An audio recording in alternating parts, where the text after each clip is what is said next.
So Stav, we're at the close of the Coupe Credit Mutuel de Bretagne. How did things go on this final day?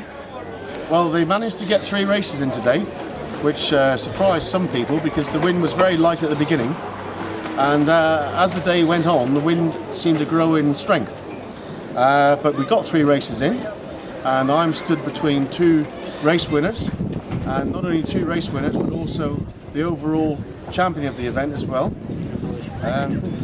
I'll just tell you exactly how the day went. In the first race it was quite light winds, and Lars Hendriksen by my side here won that race, so I'm just going to let Lars explain how he actually managed to do that.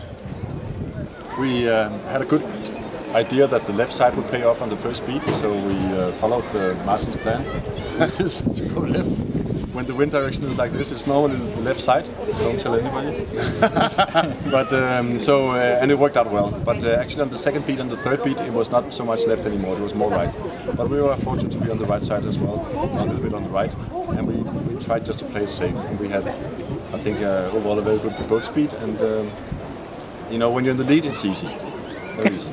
I think when we were talking yesterday, both race winners yesterday, Pedro and Christian, explained that when you do get the first beat right, and then you go down on the run, and then when you turn in the gate for the second beat, it's so much easier because you can just dictate which way you're going to go and cover the fleet. Yes. Yeah. And then in the second race, the wind was more or less about the same direction. And I was very pleased because a brand new team into the class, Hungarian team, Ferenc and his team, we're just looking for him, but he's not here at the moment. We might be able to get him later. Lost the path. He launched a brand new boat here after coming down to Cascais this winter, and he trained with me for a few days. He's from 470 class and Flying Dutchman, and he's sailing with other Olympic sailors that have now come into the Dragon. So they launched their new boat this week and they won the second race. And did you see which side he came from, Lars, in that second race? I think he came from the left. I came from the right, but he was from the left. Yeah. I think again that left-hand side paid. Yes. Anyway, he's not here, so we'll just move on to the third race, and that was won by Anatoly and Russia 27. And I think Anatoly started down the pin, but I'll let him tell you exactly what happened after the start. Actually, we didn't do anything special, and it's a good day for us and difficult season. We got new boat, and we had to work with this boat a lot, and now seems all the pieces coming together, but not yet. And the final race, we just didn't do anything wrong, and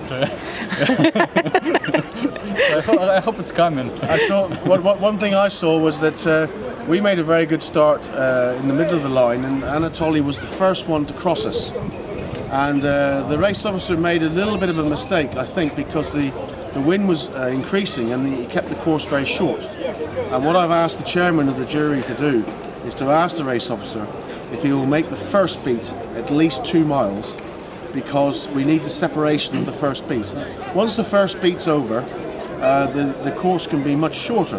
The gate can be brought up and only a mile after that. But it's very important to get the separation because the fleet is so competitive now that we all arrive at the windward mark together. And we have mass collisions. And we have terrible collisions. I think it can be long for all the beats. Yeah. I mean, it can. The thing is, if you do a 2 whatever mile beats for the first beat, then depending on the wind strength and the time allocated for each race, you can play it by ear. But today, the last race, the course was too short. I think every race was too short. Every race. But just to finally to round it up, so I haven't seen the overall results, but I'm sure Lars is the overall champion of this regatta, thoroughly deserved. He was 25 points clear before the last race began, and with a no discard series, all he had to make sure that he wasn't black flagged in the last race, which I'm sure you weren't. And where did you actually finish in the last race? 8th. He's probably won by millions of points. So I'd just like to ask, we're just looking forward now. This has been a great warm-up regatta. We're just looking forward now to the main regatta that starts on Wednesday, and there's a few new additions that are coming in. I don't think they would have, they've lost out by not being here for this week. But Laurie Smith is one name that springs to mind. World champion. World champion. He's just launched a new boat, new Pedicrow boat. There was no champagne, but that's Laurie to a T. We're going to ring him about that later. But what do you think Laurie's chances are next week? Very good chances. I mean, he's a world champion and he's a top-notch sailor, so he has a good chance. Yes. And Anatoly has just explained, brand new boat, things are coming together now.